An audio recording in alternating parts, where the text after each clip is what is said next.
জয় গুরু। নমস্কার সবাইকে। আশা করছি গুরু কৃপায় সবাই ভালো আছেন, সবাই ভালো থাকেন, সেটাই কাম্য। গুরু যেন সবাইকে ভালো রাখে সে আশাই ব্যক্ত করি। সে সাথে আমার জন্য একটু আশীর্বাদ করুন, গুরু যেন আমাকে ভালো রাখে। তো একটা কথা বলি যে আমার লাইভ ক্লাস চলছে, যেখানে আমি সরোদয় বিজ্ঞান, চক্র সাধনা মানে ডাইমেনশন, যন্ত্রতন্ত্র এবং হায়ার মেডিটেশন, যেখানে শ্রীবিদ্যা এবং ক্রিয়াযোগ থাকে। তো যারাই এই লাইভ ক্লাস করতে চান আমার সাথে যোগাযোগ করে নেবেন। ডেসক্রিপশনে নাম্বার দেওয়া আছে, ফেসবুক পেজের লিঙ্ক আছে, ইভেন ভিডিওতেও নাম্বার দেওয়া থাকে। তো কাইন্ডলি সেটা উঠিয়ে আমার সাথে যোগাযোগ করেন। এখন মূল বিষয় যেটা আসি, আমাকে অনেকেই কমেন্টস করেছেন, দাদা এটা তো আপনি সরোদয় বিজ্ঞান নিয়ে কথা বলেন বা চক্র নিয়ে কথা বলেন, এটা আপনি ইন্টারনালি দেহের ভিতরে নিয়ে কথা বলেন, তো বাহিরে কি এর কোনো কার্যকারিতা নেই, বা এর বাহিরে এটা কিভাবে কাজ করে, বাহিরেই এটা কিভাবে কাজ করে? তো বাহিরে মানে পৃথিবীতে এটা কীভাবে কাজ করে এটা বোঝানোর জন্য আমাকে অনেকেই অনেক কমেন্টস করেছেন বোঝার জন্য। বেশ ভালো কোশ্চেন, আমি তাদেরকে ওয়েলকাম জানাচ্ছি এই ধরনের একটা কোশ্চেন করার জন্য। ধন্যবাদ। তো আমি যেটা বলবো, দেখেন, যৎ পিণ্ডে তৎ ব্রহ্মাণ্ডে, সংস্কৃত একটা কথা আছে, যৎ পিণ্ডে তৎ ব্রহ্মাণ্ডে, মানে আমার পিণ্ডে যা আছে ব্রহ্মাণ্ডে তাই আছে। বিষয়টা এরকম নয় যে আমার পিণ্ডের ভিতরে গাছ আছে, গরু আছে, ছাগল আছে, মানে যৎ পিণ্ডে তৎ ব্রহ্মাণ্ডে যদি বলি, একদম কনসেপ্ট ক্লিয়ার করে দিচ্ছি যে যাহা আছে এই দেহবাণ্ডে তাহা আছে এই ব্রহ্মাণ্ডে, এরকমটা অনেকে বলি না। তো এটাকে আগে বুঝে নেই। এখন যদি কেউ বলে যে ভাই আমার আপনার দেহের ভিতরে একটা গরু দেখান, একটা ছাগল দেখান, ঠিক আছে, সেটা কোথায়? একটা আম গাছ, একটা জাম গাছ, একটা কাঁঠাল গাছ, একটা লিচু, একটা ইলিশ মাছ, একটা কই, একটা মানে অনেক ধরনের পশু, যে সমস্ত পশু কখনো দেখিনি। আমাকে একটা ডাইনোসর দেখান দেহের ভিতরে, আমাকে একটা অজগর দেখান, একটা অ্যানাকোন্ডা দেখান, একটা ক্যাঙ্গারো দেখান, তো আপনি কী করে দেখাবেন? তো যৎ পিণ্ডে তৎ ব্রহ্মাণ্ডে, এর ব্যাখ্যা আগে আপনাকে বুঝতে হবে। এর ব্যাখ্যা আপনাকে বুঝতে হবে। যৎ পিণ্ডে তৎ ব্রহ্মাণ্ডে, একদম 100% সঠিক। বাট সেটা কীভাবে? সেটা হলো আপনার দেহের ভিতরে 5টা মৌলিক পরমাণু আছে। 5টা মৌলিক পরমাণু আছে, এটা আপনি বুঝে নিন। মৌলিক পরমাণু মানে পরম অণু। সেটা কি? আচ্ছা, সেটা একটু পরে বলি। সেম থিং, সেম ওয়ে, এই ব্রহ্মাণ্ডেও 5টা মৌলিক পরমাণু আছে।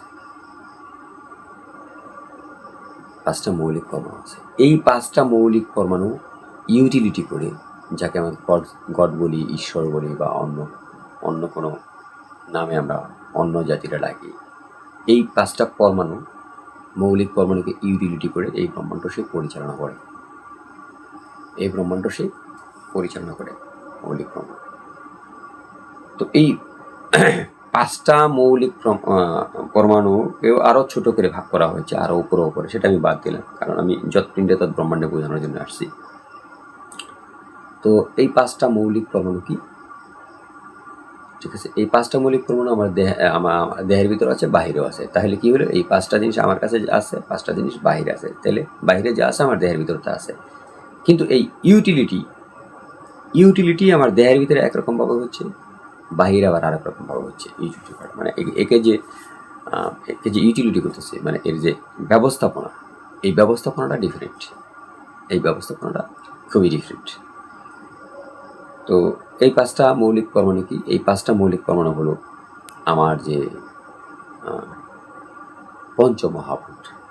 পঞ্চমহাভূত দিয়েই তো আমি তৈরি, ঠিক আছে। ক্ষিতি অপ্তে স্মরুদ্গুণ, সেটা কি? মাটি, জল, আগুন, বাতাস এবং আকাশ, এই 5টা পরমাণু। সেমথিং বাহিরেও আছে। এইটা হলো যৎ পিণ্ডে তৎ ব্রহ্মাণ্ডে, মানে 5টা পরমাণু আমার দেহের ভিতরে আছে, 5টা পরমাণু বাইরে আছে। এখন এই 5টা পরমাণু ইউটিলিটি করতেছে আমাকে সে ক্ষুদ্র থেকে বড় বানায়, বড় থেকে বড়। এক্সাম্পল, সেটা পিতৃ ঔরস দ্বারা মাতৃ যোনিতে প্রবেশ করে আমাকে এসে তৈরি করছে, ইন্টারনালি আমাকে সে তৈরি করছে মাতৃগর্ভে। তারপর আমি আস্তে আস্তে পৃথিবীতে আসলাম। পৃথিবীতে আসার পরবর্তী আমি আস্তে আস্তে বেড়ে উঠলাম। বেড়ে ওঠার পরবর্তীতে আমি আস্তে আস্তে আবার বৃদ্ধ হয়ে গেলাম, আবার আমি মারা গেলাম। এটা কিন্তু 5টা মৌলিক পরমাণুর কাজ। ওই যে 5টা মৌলিক পরমাণু, সেটার কাছে এই জিনিসটা কিন্তু বাহিরেও ঘটতেছে, এই জিনিসটা কিন্তু বাহিরেও ঘটতেছে। ঠিক আছে, এই মৌলিক পরমাণুর কাজ। ঠিক আছে, সে কখনো কোনো পরমাণু সক্রিয় বেশি হয়, কখনো কোনো পরমাণু সক্রিয় কম হয়। মানে ওটা ইউটিলিটি করার সিস্টেম, ওটার একটা গণিত আছে যাকে আমরা পরমেশ্বর বলি, সেই ঈশ্বর। ওটাকে একটা গণিত করে ইউটিলিটি করতেছি। এটা এরকম না যে সে কন্টিনিউস এর পিছনে লেগে আছে, না, ওটা একটা গণিত। একটা গণিতের উপরে উনি এটা ছেড়ে দিয়েছে। এই বিশ্ব চলেই গণিতের উপরে, এই ব্রহ্মাণ্ড চলেই গণিতের উপরে। তো ওই গণিতের উপরে সেই 5টা মৌলিক পরমাণু চলতেছে।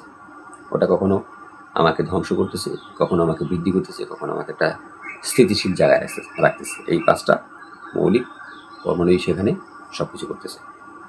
এখন এটা বোঝার জন্য আমি একটু বাহিরে যাই। এটা তো আমি ইন্টারনালি বুঝলাম, বাহিরে আমি একটু যাই। তো যৎকিন্তু তৎ প্রমাণ দেখি হবে। যখন আমার শরীরে যখন জলতত্ত্ব ইমব্যালেন্স হয়, জলতত্ত্ব যখন ইমব্যালেন্স হয় এক্সাম্পল হিসাবে, তখন আমার জলতত্ত্বের বিভিন্ন ধরনের প্রবলেম আমি ফেস করি। ঠিক আছে, এখন এটা প্রকৃতিতে যখন জলতত্ত্ব ইমব্যালেন্স হয়, প্রকৃতিতে যখন জলতত্ত্ব ইমব্যালেন্স হয়, তখন কিন্তু জলতত্ত্বের ইমব্যালেন্স হয়ে গেলে তার প্রকৃতি কিন্তু তার জলতত্ত্বের খেলা কিন্তু দেখে দেয়। এক্সাম্পল হিসাবে তখন ফ্লাড, বন্যা দেখতে পারি। এবং প্রকৃতিতে যখন ডায়রিয়া হিসেবে মহামারী লেগে যায়, ঠিক আছে, কলেরা হিসেবে মহামারী লেগে যায়, ঠিক আছে, তো প্রকৃতি তখন কিন্তু তার জলতত্ত্বের প্রভাব কিন্তু দেখে দেয়। প্রবল বর্ষণ, ভারী বর্ষণ প্রকৃতি দেখে দেয়। বুঝতে পারছেন, প্রকৃতি তখন দেখে দেয়। সেমথিং যখন অগ্নিতত্ত্ব প্রকৃতিতে ইমব্যালেন্স হয়ে যায়, অগ্নিতত্ত্ব যখন ইমব্যালেন্স হয়ে যায়, প্রবল খরা, প্রবল রোদ, ঠিক আছে, তখন কিন্তু প্রকৃতি তার দেখায়। পৃথিবীতে যে রূপ হওয়ার দরকার, এই ভূমিতে যে রূপ হওয়ার দরকার, সেটা কিন্তু হয়। ঠিক আছে, তার ইফেক্ট কিন্তু আবার আমার উপরে এসেও পড়ে,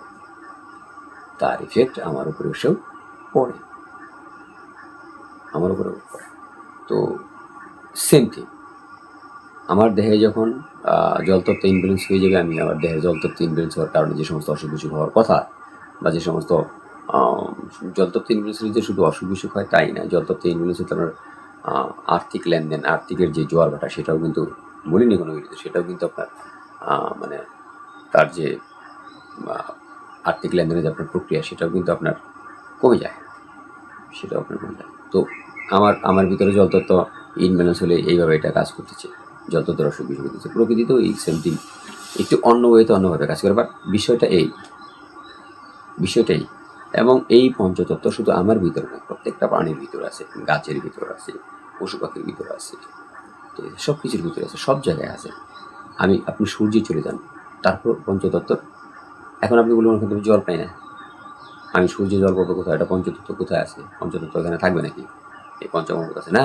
আমি কি বললাম, অণু, এর যে পরম অণু আছে সেটা ওটার ভিতরে আছে।